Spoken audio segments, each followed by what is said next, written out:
When this game came out in 1992, it was revolutionary. NHL Stanley Cup on the Super NES is fast and furious like a hockey game should be.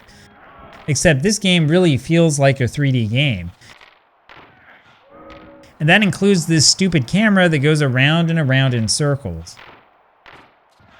Now, when I go back to play this game again today, I really have to wonder what in the world they were thinking.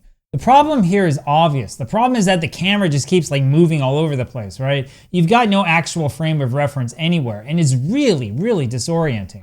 I mean, you can see it in sequences like this one. If you skate in a straight line, it's not so bad. But as soon as the puck goes flying everywhere, the camera moves around so much that it's really hard to figure out where you are and what you're supposed to be doing. Now, if you want to understand what in the world they were thinking, we really have to take a step back into the origins of the Super NES. You see, when the Super NES first came out, there was this huge advertising push around the 3D capabilities that the Super Nintendo had, and these were mostly thanks to a thing that they called Mode 7. Though the magazine didn't spell it out directly, Nintendo Power hinted at the graphic capabilities in its preview of the Super NES. Nintendo Power made a big deal out of things like the amazing rotational effect of the foreground and background in games like Super Mario World, the likes of which we had never seen in home video games before. Though there were technically different graphic modes in use, Nintendo's advertising made a big deal out of what it called Mode 7. This is a graphics mode that allows the background layer to be rotated and scaled separately from the foreground layer. So it's a little bit complicated to like explain this in abstract. I've watched some other YouTube channels that kind of try to do this, but like if you're not like a game programmer, you're going to be like, what are you talking about, right? It's probably just easier to show you like what it is and to tell you through that how it works. Okay, so for example, here's a random Mode 7 demo I found that seems to have been made by Squaresoft. As you can see here, the foreground part, this character sprite or whatever, can scroll separately from the background, which is the Squaresoft logo. This is a pretty simple example of the general concept, and if you play with it, you get a feel for the cool 3D effect that it provides. And so it's pretty easy to see why people were excited for this in the early 1990s. So in the retro gaming world, it's kind of easy to convince yourself that there was like this magical time in the past where people cared more about actual gameplay than all of the fancy graphics. Honestly though, that's not true, and it never was true. I know because I remember the NES days, right? I was around, I was alive. Back in those days, we all loved like these amazing visual effects that you could get from this game and that game. And so when the Super Nintendo came out and it had like these Mode 7 graphics and this crazy stuff going on right off the bat, like right at release, we were just totally nuts for this system. Pilot Wings is one of the first games for the Super Nintendo, and it's a pretty good example of this. Even in the initial certification course, you can see how the graphic modes create realistic depth to the process of something like landing a plane. While it kind of feels like a flight simulator, Top Gun for the NES can't even come close to what Pilot Wings can do. This is honestly no different than the old Atari space shoot-'em-up games. This, on the other hand, makes you feel like you're actually flying an airplane. But of course, the part that impressed people the most wasn't just the way that like the foreground and the background could, like move at different speeds. No, it was this overall 3D effect. It was this feeling that you really were operating on a 3D plane. As you can see here, I can clearly move in more than 2 dimensions. It adds a certain layer of challenge to the game. You've got to think about more than just left and right or up and down. And the graphics really are good. It's really impressive for a launch title. So Pilot Wings was popular, sure, but it was nothing compared to F-Zero. And for most people my age, F-Zero was really the game that showcased the graphical capabilities of the Super Nintendo more than any other game. A lot of you will say, well, what about like Mario Kart? You gotta remember Mario Kart didn't come out until a couple of years later. F-Zero was a brand new game nobody had ever heard of before, and its graphical tricks are really what made it stand out. The game succeeded in creating a full 3D feel because of the way the backgrounds could rotate, which gave the game a hyper-realistic feeling.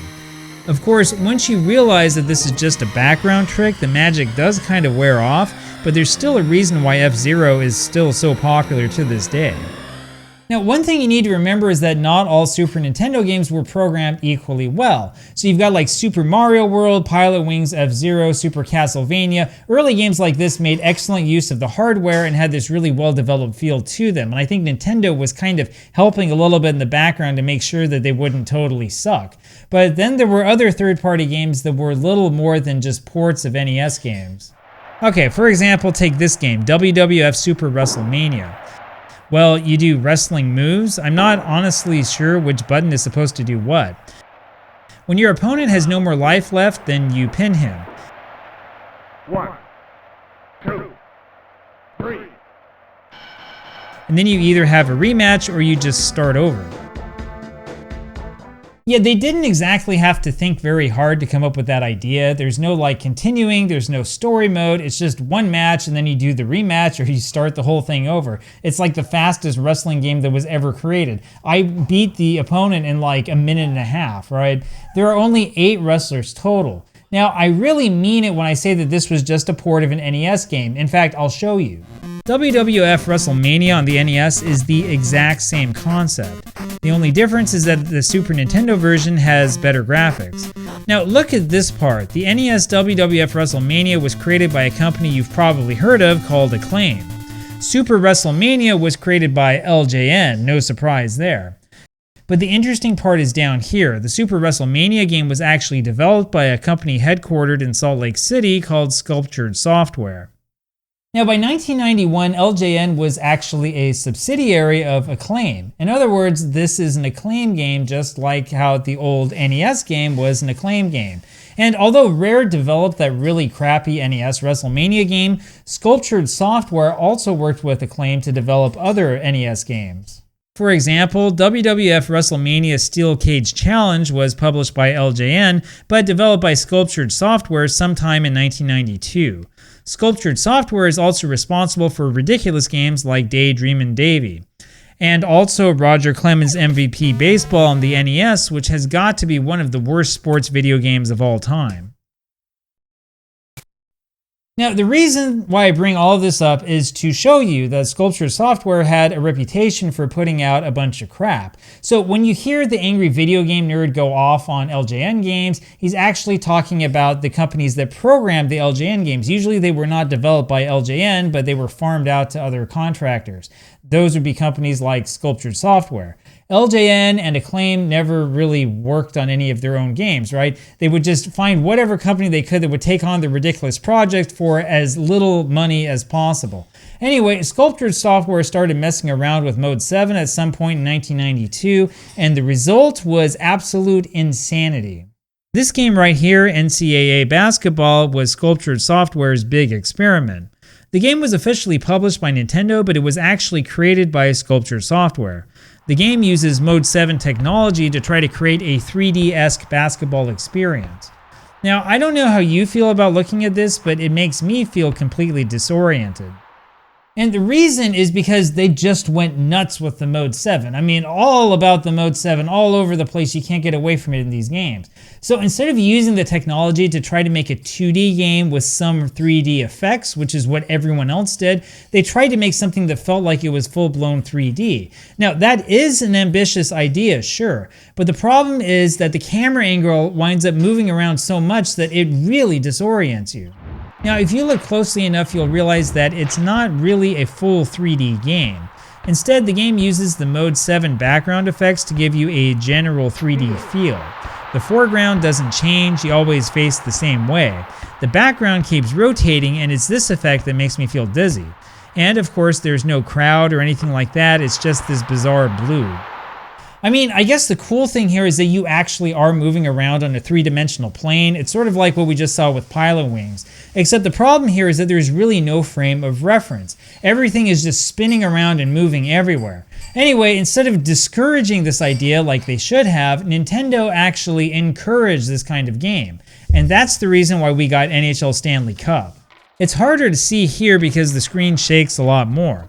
But the truth is that this is the exact same approach that they used in NCAA Basketball. No matter what, the player with the puck, or the puck itself, is always front and center. The rest of the game rotates around the puck, and that's the part that is so extremely disorienting. And the thing is, this is the part that really turns me off about this game. Now, when you look closely at the other Super Nintendo games that offers this kind of pseudo 3D perspective, you'll notice that they all do the same thing. They hold the main sprite in the same place on the screen, and what you're turning around is actually the background. So for example, in F-Zero, the car you control is always front and center on the screen. You're actually steering the track in the background, not the car itself. Pilot Wings is exactly the same. You always remain front and center, and it's the background that moves when you steer. And while I'm not entirely convinced that this is actually Mode 7, Madden 94 on the Super NES uses a similar graphical trick when you change position. The ball stays in the same place while the background rotates. So this really is a cool trick, especially if you grew up playing Nintendo and Sega Genesis games. We had never seen anything like this on a home video game system before. But the thing about each one of these games is that the camera remains relatively consistent, at least for the most part, right? It's not like flipping around all over the place. I mean, I already suck enough at Pilot Wings as it is, but this game would be impossible if I had to deal with constant camera rotation that I couldn't control. Because NHL Stanley Cup keeps the puck front and center, you wind up with all sorts of camera movements, and it can be really hard to figure out which player you're controlling, let alone where you're going. Seriously, I'm not a fan of how NCAA Basketball uses the same effect, but at least here the game is slow enough so you can kind of figure out what's going on. In NHL Stanley Cup, it's just an absolute mess.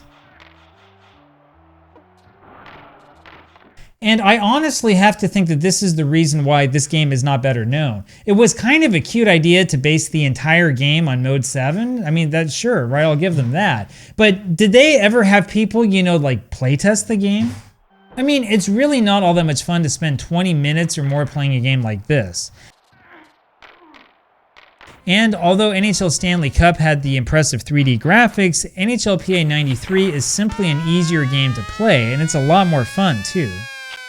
So the real funny part here is that no companies followed Sculptured Software's lead. They actually did not blaze a trail to the future of 3D gaming. In fact, when the next generation of 3D hockey games finally came out a few years later, like on the N64 and the PlayStation, they looked absolutely nothing like the mess that was NHL Stanley Cup. NHL 99, for example, is still a 2D game for all intents and purposes, and it's set up to be easy to play. Blades of Steel 99 on the N64 has the ability to do impressive 3D things, but it's also basically set up like a 2D game, and it is designed to be easy to follow. The same is true of Blades of Steel 2000 on the PlayStation. This is clearly a 3D game, but it's designed to be playable and easy to follow. And NHL Face-Off on the PlayStation is similar. This is honestly a 2D game with some graphical effects that make it feel like 3D. The reason you don't see any other games like this one is frankly because this is unplayable. And in my mind, at least, it makes sense. I mean, there's a reason why when you watch sports on TV, the game is usually presented on some sort of 2D plane, at least for the most part. So if you're watching like the Stanley Cup Finals these days, right, you're usually going to see the action from a single stationary camera, or sometimes you'll get like the other camera that will zoom in and do a replay or whatever, but they're not going to like be turning the thing around so that you have like a 3D perspective or something like that. You'd feel sick, right? And if you were watching the whole game from the perspective of the puck, you would feel sick right away. That's what NHL Stanley Cup is like on the Super Nintendo. Anyway, Stanley Cup got a lot of hype, but the hype died down pretty quickly. I mean, sure, Nintendo Power hyped this game way up when it was released. It gave it a 6-page review. Part of the reason is because Nintendo was the publisher and Nintendo needed to advertise its own product. Now, the nice thing about Nintendo Power in those days is that the Now Playing section would tell you the truth, such as how the perspective here isn't easy to master. And the scores for Stanley Cup were unusually low, especially for a game that Nintendo was trying to hype up. Electronic Gaming Monthly gave it a pretty negative review, but apparently they didn't realize that the game was also for sale up in Canada, which would explain the French options. In the end, the only magazine that gave this game an insane amount of hype was GamePro, as usual. It's kind of funny to realize in hindsight that GamePro's ratings were higher than Nintendo Power's. Man, if I could go back in time, I'd go back to my friends and say, just forget about this stupid GamePro, they're cheating, stick with the power. Anyway, NHL 94 on the Super Nintendo was better than EA Sports' earlier hockey games on the platform, and by the time that NHL 95 came out, it basically dominated the market. And around that time, everybody forgot all about Sculptured Software and this vomit-inducing roller coaster of a hockey game that it once made.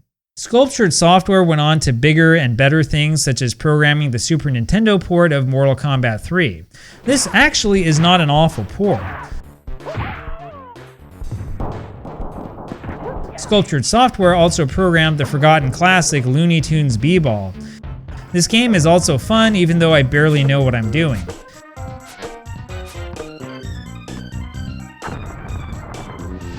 But Sculptured Software's most famous port was clearly the Super Nintendo port of Doom.